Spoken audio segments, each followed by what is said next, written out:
is 4 versus 4 full court pepper.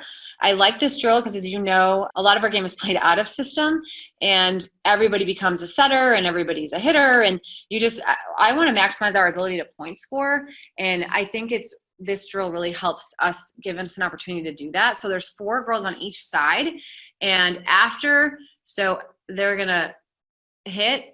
There you go. After you set, the person who sets takes the spot of the person who's hit. So there's just constant motion, constant communication. So there she sets, she's going to switch. I'd recommend just watching one side of the court. It makes it a little bit easier to follow. Okay, and so right now they've just been setting pretty much everything outside, and they've been hitting everything to left back.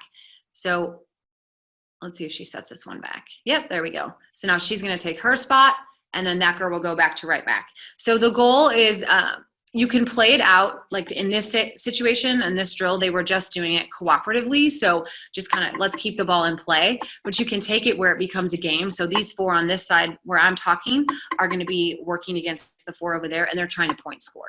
Okay. So I prefer it that way. We usually start with a few warm-up rounds where it's just, let's just get moving. Let's swing our arm. Let's just play this cooperatively. And then we move into the competitive. So we might play a game to 5, depending on the amount of time you have. You can play a game to 7. It just really depends. And then, of course, most of us have more than 8 people on our team, so we got to switch in and out. But this forces everyone to be a defensive player, and it forces everyone to have to take a second ball and leave a second ball that's hittable, so that when our game is being played out of system, we have a chance to score. I really like this one for that purpose, so that we're thinking about holes on the floor. We're making good decisions as hitters. This one works really well. And you're going to have that girl that struggles defensively, but I tell you what, at the end of the year, they get better. And I always tell this story whenever I show this drill. A few years ago, we were playing the state tournament in the state championship match, and we were losing 14-7 in the 3rd set.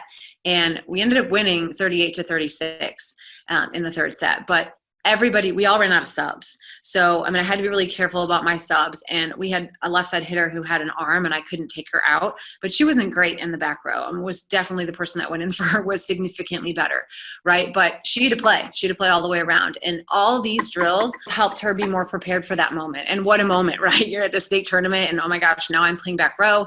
And I don't typically play back row in a game, but she was fine. She was completely comfortable and did a great job, because she does all these same drills every day, even though in a game, she comes out and I put somebody in a little bit more skilled.